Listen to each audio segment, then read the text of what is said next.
رمضان شریف قریب آ رہا ہے، اپنے اللہ سے صلح کر لو.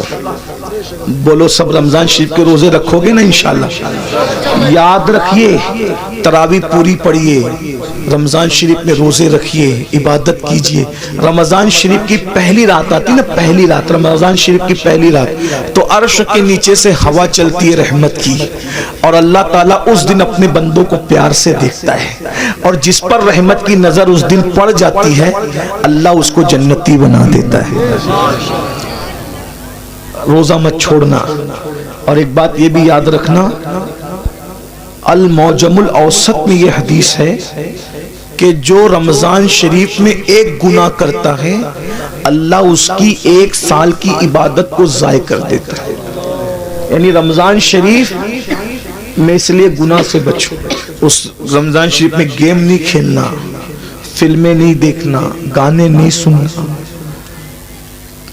آج کل تو لوگ افطار کے وقت بھی واٹس ایپ پہ لگے رہتے ہیں، اور وہ پتہ نہیں کچھ پاگلوں نے ایسے چینل شروع کر دیے کہ وہ چینل سحری کے وقت بھی چالو رہتے ہیں، افطار کے وقت بھی چالو رہتے ہیں.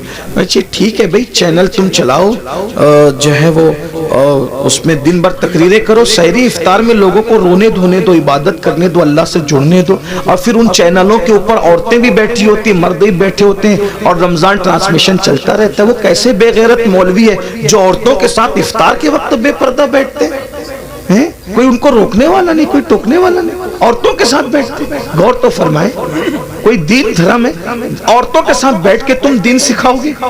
عورتوں کے ساتھ بیٹھنا کیا ہے؟ امام ابن الجوزی لکھتے ہیں کہ کسی نے کہا یا رسول اللہ اگر کوئی عورت کے ساتھ اکیلے بیٹھنا چاہے تو آپ کیا فرماتے ہیں؟ آقا فرماتے ہیں نہیں بیٹھنے کی اجازت ہے. کہا اگر عورت نیک اور مرد نیک ہو تو آقا فرماتے ہیں عورت اگر مریم جیسی نیک ہو اور مرد یحییٰ جیسا نیک ہو اور دونوں قرآن سیکھنے سکھانے کے لیے بیٹھیں تو بھی میں ان کو بیٹھنے کی اجازت نہیں دیتا.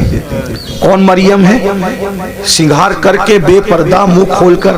پہلی بات کوئی شریف عورت اس طرح آئے گی؟ اب یہ عورتیں ہمیں دین سکھائیں گی، چینلوں پہ آ کے عورتیں دین سکھائیں گی. اور تمہیں بھی غیرت نہیں آتی افطار کے وقت روزے کی حالت میں عورتوں سے دن سیکھتے بیٹھے. لا الہ الا اللہ. کیا میرے بھائی، ام المومنین سیدہ عائشہ صدیقہ کی قرآن پڑھنے کی آواز بلند ہو گئی تو فاروق اعظم رضی اللہ تعالیٰ نے عرض کیا رسول اللہ امی جان عائشہ زور سے قرآن پڑھ رہی تھی، آواز گھر کے باہر جا رہی تھی.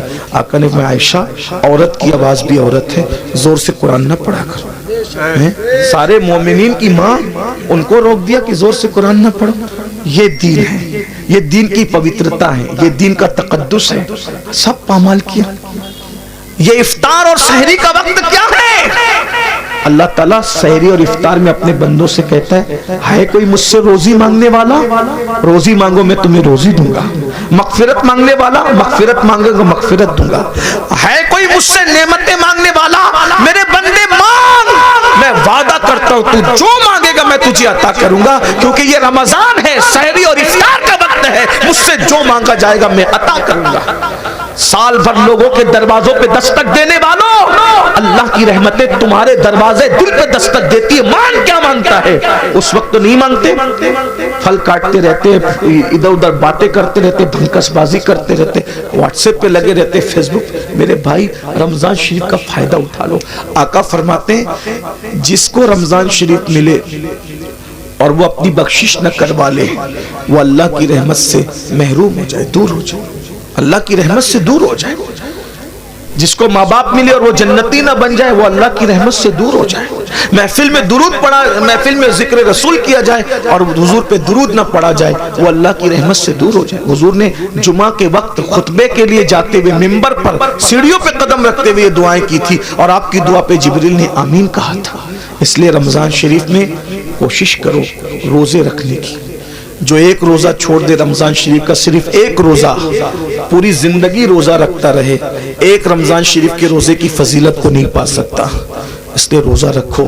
کچھ لوگ کیا کہتے ہیں مولانا ہم کام کرتے ہیں، بیمار ہے، یہ وہ. یاد رکھنا روزے سے کبھی بیماری نہیں بڑھتی، کہ اللہ کے رسول فرماتے ہیں روزہ رکھو صحت مند ہو جاؤ.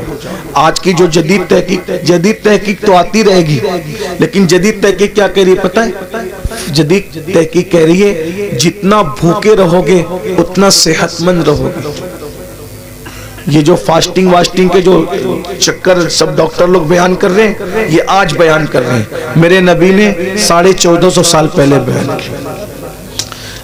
ایک مرتبہ ایسا ہوا، میری امی کی ہاتھ کی ہڈی ٹوٹ گئی، تو میں امی کو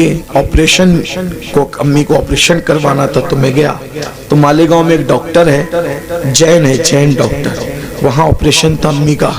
تو میں گیا تو لوگوں نے بتایا کہ یہ جو وہ فنا ہے، تو اس نے اپنے کیبن میں بلایا، تو کیبن میں بلا کر کے بٹھایا، تو اس نے کہا اپنے جو اس کا دواخانے میں جو بندہ تھا اس کو بلا کہا کہ پانی لاؤ، چائے لاؤ سر کے لیے۔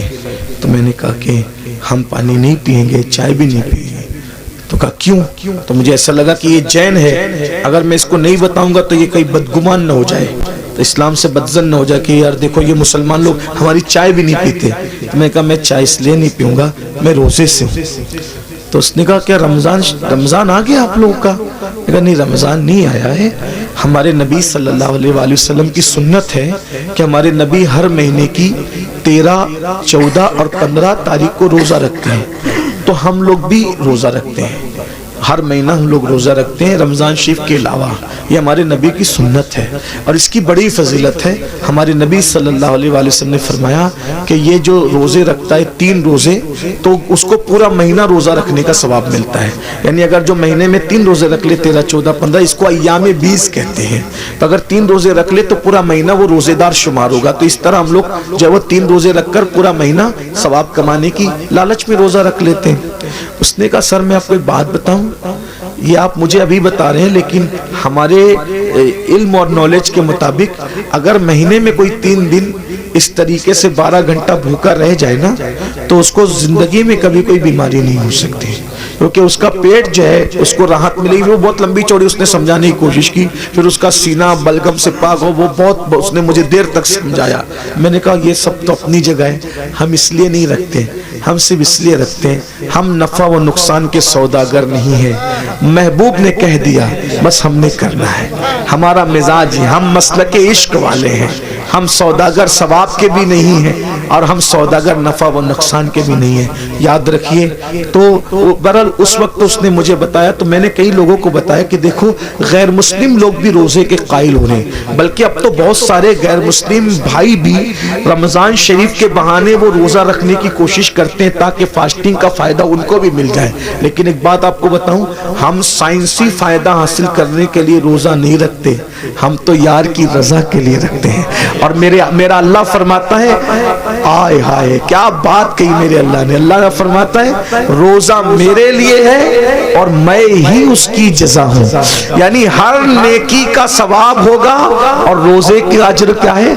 ذات الہی کا دیدار ہوگا۔ اسی لیے آقا فرماتے ہیں روزے دار کو 2 خوشی ہے، 2 خوشی کیا؟ ایک افطار کے وقت اور لقائے رحمان کے وقت، یعنی اللہ کا دیدار نصیب ہوگا روزہ داروں کو۔ اللہ جنت میں روزہ داروں سے بے حساب ملے گا، بے حساب ان کو اپنا دیدار، اور بے حجاب اللہ ان کو اپنا دیدار عطا فرمائے گا، بے حجاب، بے پردہ۔ سوچو تو صحیح، جب اس کا نبی اتنا خوبصورت ہے تو اتنے خوبصورت نبی کو بنانے والا خدا کے حسن و جمال کا عالم کیا ہوگا۔ جب اس کا یوسف اتنا خوبصورت ہے تو یوسف کو بنانے والے خدا کے حسن و جمال کا عالم کیا ہوگا۔ کیا مزہ آئے گا جب اپنے اللہ کا جنت میں دیدار کریں گے۔ لیکن کون کرے گا؟ جو جنت میں جائے گا، جو جنت میں جائے گا ہی نہیں، اس کا کیا حال ہوگا۔ اس لیے توبہ کیجئے، توبہ کے دروازے کھلے ہوئے، استغفار کیجئے، اللہ کو منائیے، اللہ کو راضی کیجئے، اللہ سے صلح کیجئے۔ دیکھو اگر آخرت کی تیاری کرو گے تو بھی دنیا سے جانا ہے، نہیں کرو گے تو بھی دنیا سے جانا ہے۔ اللہ ناراض رہے گا، ہڈیاں بھی قبر میں پگھل جائے گی، کیڑے کھا لیں گے، سانپ بچھو ڈسیں گے، اور قیامت تک جو وہ سانپ بچھو ڈستے رہیں گے۔ اور اگر اللہ کو راضی کر لیا کفن بھی میلا نہیں ہوگا انشاءاللہ، کفن بھی میں اللہ کو راضی کر لو۔ روزے رکھو، فرائض واجبات پر عمل کرو، آج سے پہلے جو ہوا اس سے توبہ